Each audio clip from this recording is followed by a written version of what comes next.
সত্যি বলা বাহুল্য যে তিনি একজন যোগ্য প্রশাসক। তিনি অন্তর্বর্তী সরকারের প্রধান উপদেষ্টা এমন কাজ করে গেলেন, যুগ যুগান্তর ধরে বাংলাদেশের মানুষ ডক্টর ইউনূসকে মনে রাখবে।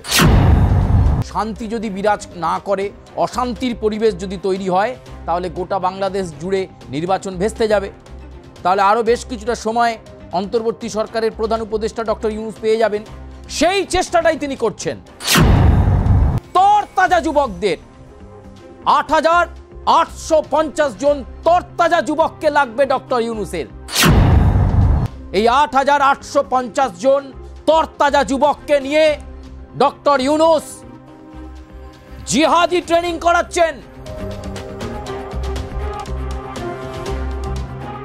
একটার পর একটা চক্রান্ত, একটার পর একটা ষড়যন্ত্রে লিপ্ত হচ্ছেন তিনি।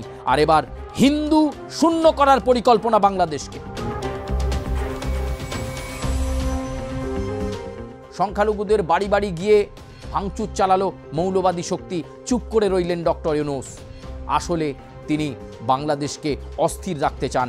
বাংলাদেশ অস্থির হলে তার গতি থাকবে, বাংলাদেশ শান্ত হলে তিনি হটে যাবেন, এটা তিনি জানেন ভালো মতো, এবং সে কারণেই এই কাজ বারবার করছেন তিনি। আর এবার জিহাদি ট্রেনিং করিয়ে সংখ্যালঘু শূন্য করে বাংলাদেশকে, মৌলবাদী শক্তিকে সামনে এনে নতুন পরিকল্পনা গোছাচ্ছেন তিনি। বাংলাদেশ আর ৫ই আগস্টের পর থেকে বাংলাদেশের প্রত্যেক মুহূর্তের খবর আমরা আপনাদের কাছে দিয়ে চলেছি, আপনারা সেটা জানেন।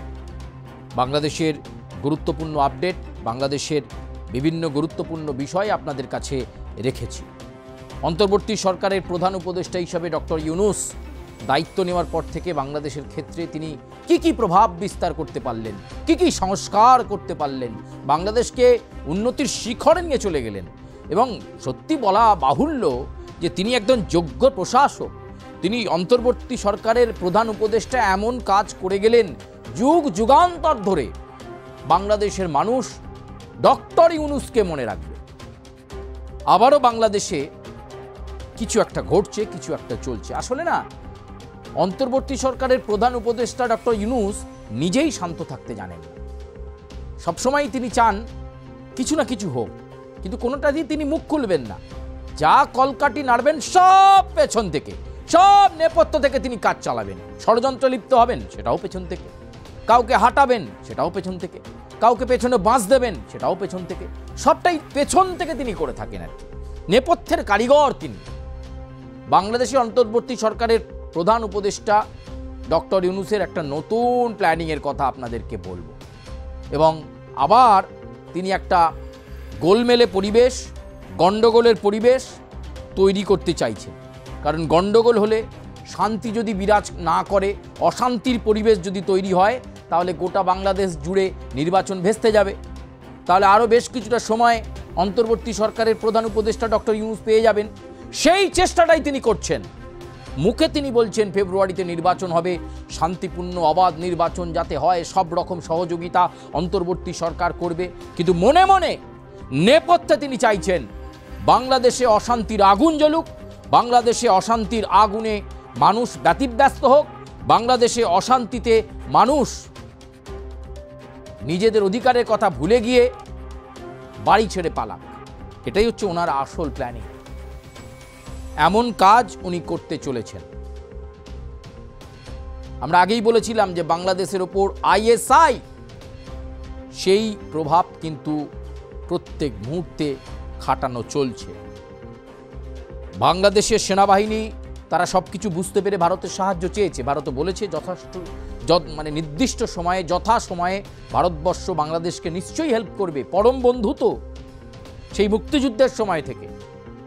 কিন্তু এই মুহূর্তে আইএসআই নানা রকমভাবে প্রভাব বিস্তার করতে করতে এবার আইএসআইয়ের মদতপুষ্ট হয়ে আবার একটা গোলমেলে গণ্ডগোলে কাজ ডক্টর ইউনূস করতে চলেছেন। আর তার জন্য তিনি বেছে নিয়েছেন তরতাজা যুবকদের। ৮,৮৫০ জন তরতাজা যুবককে লাগবে ডক্টর ইউনূসের। কেন সেটা আপনাদেরকে বলবো। এই তরতাজা যুবকদেরকে দিয়ে তিনি কি করবেন, এই অল্প বয়সী যুবকদেরকে খেপিয়ে তার কি পরিকল্পনা রয়েছে, সেটাই আপনাদেরকে বলবো। আমরা যেটা জানতে পাচ্ছি, যে খবর আমরা পেয়েছি, এই ৮,৮৫০ জন তরতাজা যুবককে নিয়ে ডক্টর ইউনূস জিহাদি ট্রেনিং করাচ্ছেন। এই জিহাদি ট্রেনিং এর নেপথ্যে বাংলাদেশের অন্তর্বর্তী সরকারের প্রধান উপদেষ্টা ডক্টর ইউনূস। মুখে বলা হচ্ছে যুবকদের, নতুন প্রজন্মদের, কৈশোর বা যুবকদেরকে আত্মরক্ষা প্রশিক্ষণ শিবির করা হচ্ছে, কিন্তু আসলে তা নয়। আইএসআই এর মদতপুষ্ট হয়ে টাকা খরচা করে এই পরিস্থিতির মধ্যে ৮,৮৫০ জন যুবককে বাছাই করে তাদেরকে জুডো শেখানো হচ্ছে, ক্যারাটে শেখানো হচ্ছে, আগ্নেয়াস্ত্র দিয়ে কিভাবে, আগ্নেয়াস্ত্র প্রশিক্ষণ শেখানো হচ্ছে, কিভাবে তারা ঝাঁপিয়ে পড়বে। এ কোন প্ল্যানিং? কেন আগ্নেয়াস্ত্র তুলে দিচ্ছেন যুবকদের হাতে?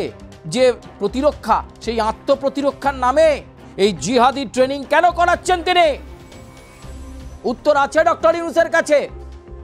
একটু একটু করে যখন বাংলাদেশ আস্তে আস্তে সাধারণ নির্বাচনের জন্য অপেক্ষা করছে, শান্তি বিরাজ করবে বলে বাংলাদেশের মানুষ অপেক্ষায় রয়েছেন, মুখিয়ে রয়েছেন, ঠিক সেই সময় ডক্টর ইউনূসের এই নতুন ফিকির ফন্দি ৮,৮৫০ জন যুবককে তুলে নিয়ে এসে ভেরিফাইড জায়গায় বাংলাদেশে সেখানে এই প্রশিক্ষণ শিবির, জিহাদি ট্রেনিং, আসরে ইসলামিক মিলিশিয়া তৈরি করা হচ্ছে।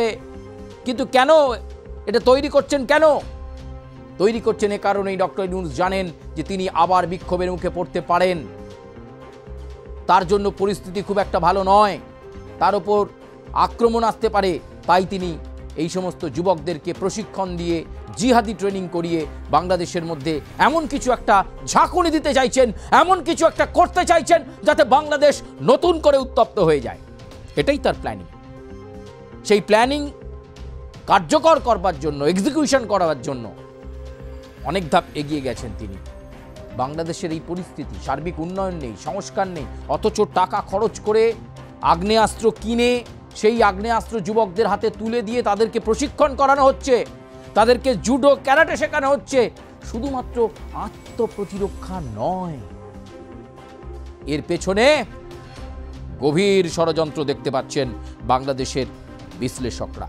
তারা মনে করছেন ডক্টর ইউনূস এই জিহাদি ট্রেনিং করিয়ে বাংলাদেশে এমন কিছু কার্যকলাপ করাতে চাইছে যাতে বাংলাদেশ আবার অশান্ত হয়। সেই ৫ই আগস্টের আগে যেভাবে জুলাই গণ অভ্যুত্থানের সময় আমরা দেখেছিলাম উত্তাল হতে বাংলাদেশকে, সেরকম পরিস্থিতি তৈরি করতে চাইছেন এই সমস্ত যুবকদেরকে মাঠে নামিয়ে দিয়ে। আর তাতে করে কি হবে? নির্বাচন করার পরিস্থিতি না থাকলে সেদেশে নির্বাচন কমিশন বলবে এখন নির্বাচন করা যাবে না, তাহলে আরও একটু সময় পেয়ে যাবেন ডক্টর ইউনূস। একটার পর একটা চক্রান্ত, একটার পর একটা ষড়যন্ত্রে লিপ্ত হচ্ছেন তিনি। আর এবার হিন্দু শূন্য করার পরিকল্পনা বাংলাদেশকে। আমরা দেখেছিলাম সংখ্যালঘুদের ওপর কিভাবে আক্রমণ হয়েছিল। সেই ৫ই আগস্টের পর থেকে আমরা দেখেছিলাম ইসকনের উপর আক্রমণ, চিন্ময় কৃষ্ণ দাস ব্রহ্মচারীকে গ্রেপ্তার, বিনা অপরাধে সেই মানুষটি জেল খাটছেন। তিনি কি কোনো রাষ্ট্রদ্রোহী কাজ করেছিলেন? কাউকে আঘাত করতে গিয়েছিলেন? তিনি সংখ্যালঘুদেরকে একত্রিত করে আন্দোলন গড়ে তুলেছিলেন চট্টগ্রামের বুকে।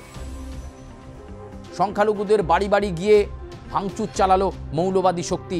চুপ করে রইলেন ডক্টর ইউনূস। আসলে তিনি বাংলাদেশকে অস্থির রাখতে চান। বাংলাদেশ অস্থির হলে তার গতি থাকবে, বাংলাদেশ শান্ত হলে তিনি হটে যাবেন, এটা তিনি জানেন ভালো মতো, এবং সে কারণেই এই কাজ বারবার করছেন তিনি। আর এবার জিহাদি ট্রেনিং করিয়ে সংখ্যালঘু শূন্য করে বাংলাদেশকে, মৌলবাদী শক্তিকে সামনে এনে নতুন পরিকল্পনা গোছাচ্ছেন তিনি। ওই যে বলে না, বিদায় বেলায় শেষ কামড় দেওয়ার চেষ্টা করছেন। একবার যদি বাংলাদেশকে আবার উত্তাল করে দেওয়া যায়, কেল্লা ফতে। আবার তিনি বহাল তবিয়তে বাংলাদেশের অন্তর্বর্তী সরকারের প্রধান উপদেষ্টা হিসাবে বসে থাকবেন। এটাই তার সামগ্রিক পরিকল্পনা, এটাই তার সামগ্রিক ভাবনা। তাই এই ইসলামিক মিলিশিয়া তৈরি করে, এই জিহাদি ট্রেনিং করিয়ে বাচ্চা বাচ্চা ছেলেগুলোর মাথা খেয়ে তাদেরকে ঢাল করে বাংলাদেশের পরিস্থিতিকে অস্থির করতে চাইছেন। নয়তো কেন এই জিহাদি ট্রেনিং করাবেন? পয়সা এলো কোথা থেকে? আইএসআই। আইএসআইয়ের পয়সায় চলছে ট্রেনিং। 8,850 জন যুবককে কিভাবে সিলেকশন করলেন? আবার কেউ না কেউ ওই পুতুল ডক্টর ইউনূসকে পরিচালনা করছে। নিশ্চিতভাবে আমরা বলছি এই জিহাদি ট্রেনিং এর খবর কিন্তু বাংলাদেশের সেনাবাহিনী পেতে শুরু করেছে। অস্থির বাংলাদেশ হওয়ার আগে সেনাই একমাত্র পারে এই মুহূর্তে বাংলাদেশকে শান্ত করতে। ডক্টর ইউনূসের এই যে পরিকল্পনা, সেই পরিকল্পনাটাকে ভেস্তে দিতে এই জিহাদি ট্রেনিং করিয়ে যে পরিকল্পনার কথা তিনি ভাবছেন বাংলাদেশে, সেই পরিস্থিতিটা যদি ভেস্তে দেওয়া যায় তাহলে বাংলাদেশ শান্ত থাকবে এবং নির্বাচন নির্দিষ্ট সময়ে ফেব্রুয়ারি মাসে হবে। সাধারণ নির্বাচনে যারা সরকার গড়বে তারা বাংলাদেশের সামগ্রিক উন্নয়নের দায়িত্ব কাঁধে নিয়ে সাধারণ মানুষকে ভরসা দিয়ে গণপ্রজাতন্ত্রী বাংলাদেশের যে সংস্কৃতি, যে কালচার, সেটাকে আবার ফিরিয়ে আনবে। তাই সাবধান হন, ইউনূসের এই চক্রান্ত থেকে দূরে থাকুন আপনারা।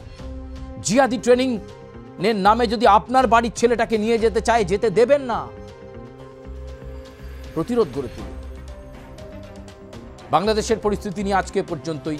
তবে আবার আপনাদেরকে বাংলাদেশের একেবারে লেটেস্ট আপডেট, প্রত্যেক মুহূর্তের আপডেট আপনাদেরকে জানাতে থাকবো। আমরা চেষ্টা করব আপনাদের কাছে বাংলাদেশের কোনায় কোনায় থাকা খবর তুলে ধরার। ধন্যবাদ।